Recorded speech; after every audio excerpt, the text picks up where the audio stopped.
고래 싸움에 새우등 터진다죠. 예. 고래 싸움에 새우등이 터집니다. 예. 참 얼마나 비참합니까? 전혀 자기 주관이나 자기 의견, 자기 생각과 관계없이 내가 좋든 내가 싫든 관계없는 거예요. 누구 싸움에? 고래 싸움에 새우등이 터진다는 거죠. 예. 주변의 환경에 그런 영향력에 휘몰아쳐서 그냥 물이 흘러가는 대로 흘러가듯이 떠내려가는 거예요. 깨어지는, 여기에 터지고 저기에 터지고 하는 거죠. 얼마나 비참합니까? 한 개인이 이런 경우도 힘들고 어려운데 나라가 만약에 그런 지경에 빠졌다면 어떻겠습니까? 우리나라도 그랬죠. 조선 말기 때 고래 싸움에 새우등이 터졌던 그런 경우입니다. 주권을 한순간에 상실하고요. 나라를 잃어버리게 되어지고 망하는 거죠. 망하는 거죠. 전쟁이 나서 망하든지 외교권이나 여러 가지 강대국의 손아귀에 놀아나면서 망하게 되는 그런 경우가 있습니다. 그러나 이 모든 역사의 주관자가 사실은 어떤 강대국의 왕이나 대통령이 아니라 하나님이시라는 거예요. 하나님이 모든 역사의 주관자 되시고요. 모든 상황들을 이끌어가시는 분이시는 줄로 믿습니다. 이스라엘이 망할 때에도 이와 같은 지경이었습니다. 마침 애굽과 아수르, 바벨론 이런 주변의 여러 강대국이 발흥하면서 그들의 싸움 가운데 이스라엘이 끼어서 어느 편을 들어야 되는지, 어떻게 태도를 취해야 되는지, 어떤 외교와 어떤 모습으로 서야 하는지 참 헷갈리고 어려운 때입니다. 애굽 편에 서면은 바벨론이 때리고요. 바벨론 편에 서면은 또 애굽이 괴롭히고, 또 아수르 편에 서면은 또 이제 여러 나라의 이해관계 득실에 따라서 이스라엘이 여기로 갔다가 저기로 갔다가 여기서 깨어지고 저기서 깨어지고 하다가 결국 중심 잡지 못하고요. 역사의 소용돌이 속에서 나라가 무너지고 깨어지고 사라지게 되어지는 그런 결과를, 비참한 결과를 맞이하게 됩니다. 보면은 이렇게 애굽 탓이고 바벨론 탓이고 이 주변 강국들 때문에 이스라엘이, 유대가 이렇게 어려움을 당한 것 같지만 사실은 그 중심에는 무엇입니까? 그리고 하나님의 섭리와 하나님의 간섭이와 하나님의 역사였던 거예요. 이스라엘이, 유대가 하나님을 떠나버림으로 말미암아 하나님의 율법을 버리고 하나님의 언약을 버렸기 때문에, 하나님을 섬기고 하나님을 믿는 신앙을 버렸기 때문에 그들이 오히려 강대국을 의지했고요. 바알이나 아세라나 1월 성신이나 여타한 그 이방 잡신들을 오히려 섬기는 그런 폐역 가운데, 배도 가운데 빠졌기 때문에 하나님께서 그 주변 민족들, 주변 국가들을 들어서 이스라엘을 괴롭히게 하시고 이스라엘을 때리도록 하셨던 것입니다. 마지막까지 하나님은 그들을 향하여 선지자들을 보내시고요. 말씀하시고 깨닫도록, 뉘우치도록, 그런 상황 속에서도 그들은 마지막 막장까지 떨어지는 그 순간 속에서도 하나님께로 돌아오기를, 하나님을 찾도록, 하나님 앞에 회개하고 돌이키도록 하나님께서는 마지막까지 포기하지 아니하시고 그들에게 마치 절규하시듯이, 부르짖으시듯이 선지자들을 보내시고 마지막 예레미야 선지자까지 보내시고 하면서 그들에게 회개를 촉구하고 다시 회복을 촉구하지만 그들은 오히려 마음이 강팍하여져서 그 길로 계속 가는 것을 볼 수가 있는 것이죠. 요시야 왕 때까지 희망의 불이 살아나는 것 같았습니다.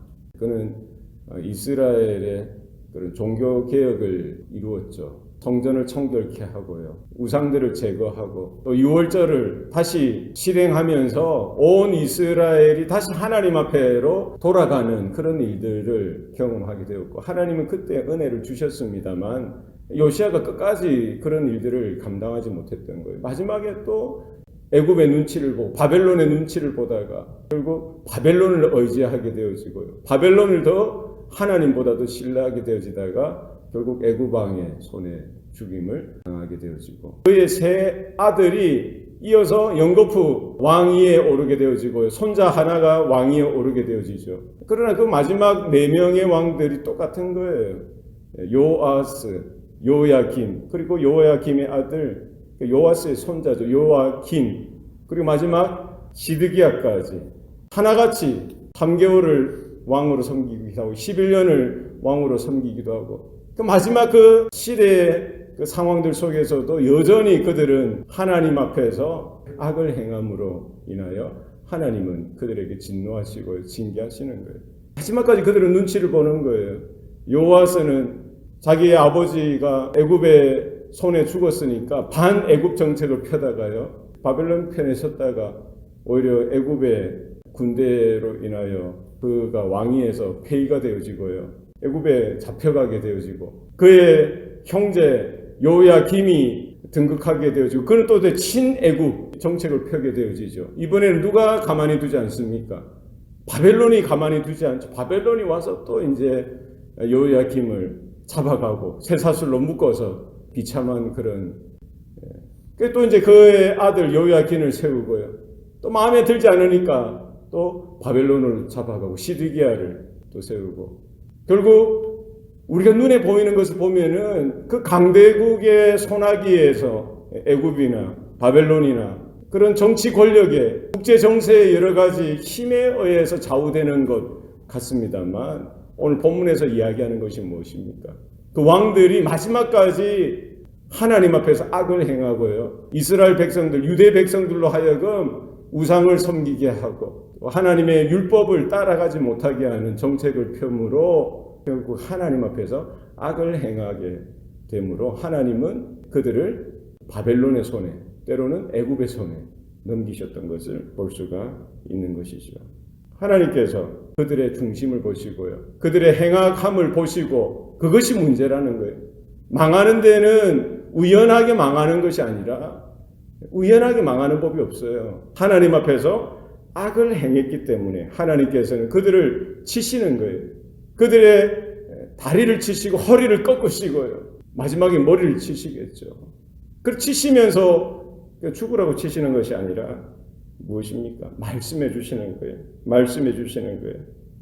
마지막 왕인 시드기야가 왕위에 올랐을 때에도 하나님께서는 그의 악행을 보시고 그 민족의 악행을 보시고 하나님은 하나님의 사람 선지자 예레미야를 보내시죠.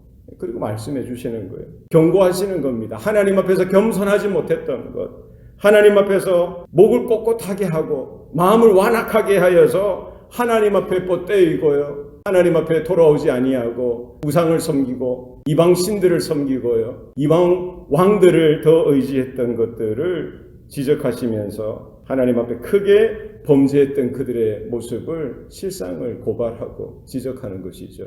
왕뿐만 아니라 이스라엘 백성들뿐만 아니라 모든 제사장들, 대제사장들, 레위 지파 사람들, 이 종교 지도자들까지 하나님 앞에서 바르게 행하지 못함으로 여호와의 성전을 더럽히고요.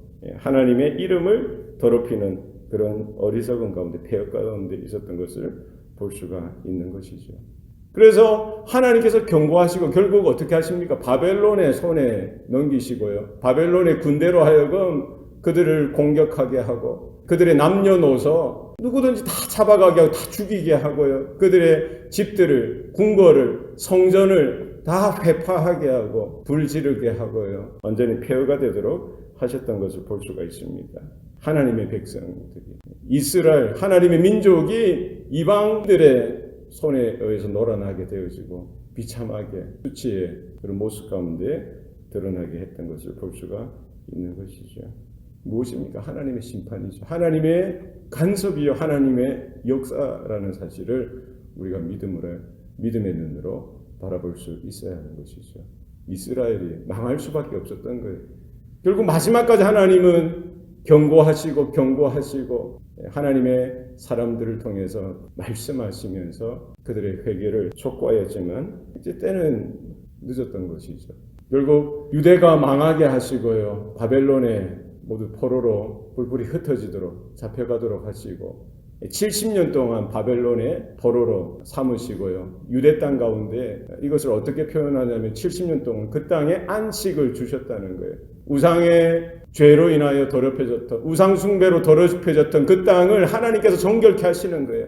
제사장들도 그렇고요. 유대 왕족들도 유대 사람들도 다 잡혀가게 하심으로 오히려 그 하나님께서 거룩하게 하신 그 땅을 정결케 안식하도록 하셨던 것입니다. 70년 동안 바벨론의 포로로 잡혀가는 그 시간이 오히려 하나님께서는 그 땅을 다시금 거룩하게 하시고 정결하게 하시고 안식하도록 하시는 시간을 삼으시고요. 장차 하나님은 그런 심판 속에서도 하나님이 또 다른 하나님의 구원의 계획을 준비하시고 바사 왕 때 바사를 통해서 바벨론이 망하게 하시고 바사 왕 고레스를 통해서 하나님께서 다시금 바벨론의 포로로 잡혀갔던 그들이 돌아오게 하시고 하나님께서 하나님의 이름을 두시겠다고 약속하셨던 그 예루살렘에 그 땅 가운데 다시금 하나님의 나라가 재건되어질 수 있도록 은혜를 베풀어 주시는 그 은혜를 우리가 볼 수가 있는 것이죠. 우리가 역사를 통해서 특별히 이스라엘의 역사를 통해서 하나님께서 어떻게 이스라엘을 다루시고 또 그들을 몰아가시고 때로는 채찍으로 또 인생의 몽둥이와 막대기로 그들을 때리시고 또 그들에게 진노하시고 그런 상황 속에서도 그들을 어떻게 하나님께서 회개하고 돌이키도록 또 하나님의 은혜 가운데 구원을 약속하시고 그 약속을 이루시고 성취하시는지를 우리는 믿음의 눈으로 바라볼 수 있어야 하는 것이죠. 모든 것이 하나님 앞에서 우리가 어떻게 서야 하는지, 하나님 앞에서 우리가 어떻게 우리의 마음을, 우리의 믿음을 가지고 서야 하는지 우리 자신을 돌아보면서 이 마지막 때에도 이 세상 나라와 세상의 권력자들이 모든 역사를 주무르고 좌지우지하는 것 같지만 그렇지 않다는 거예요.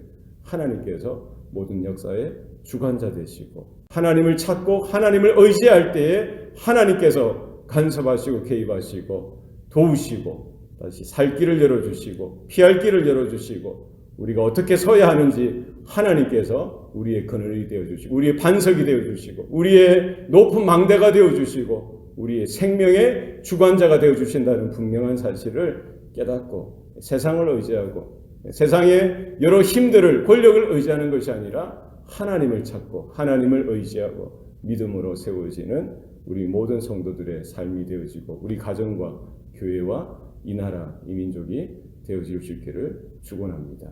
하나님 앞에 바로 서야 된다. 하나님 앞에 우리가 바로 나아가야 된다는 분명한 사실을 기억하고 우리 역사를 통해서 우리에게 버려야 될 것, 우리의 악을, 우리의 죄과를 버려야 될 것이 무엇인지, 끊어버려야 될 것이 무엇인지 우리가 바라보고 하나님 앞에 바로 되어지는, 새롭게 되어지는 은혜가 이 아침에 다시금 우리 가운데 있기를 소원합니다. 기도하시겠습니다.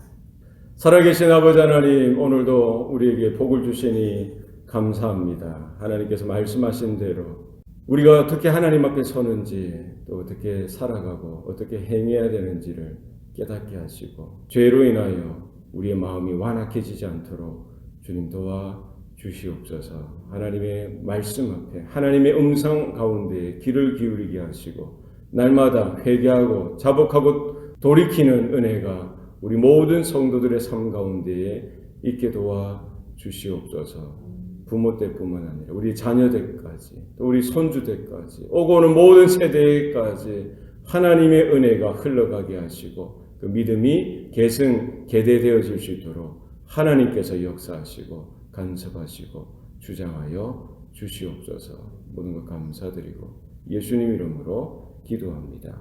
아멘.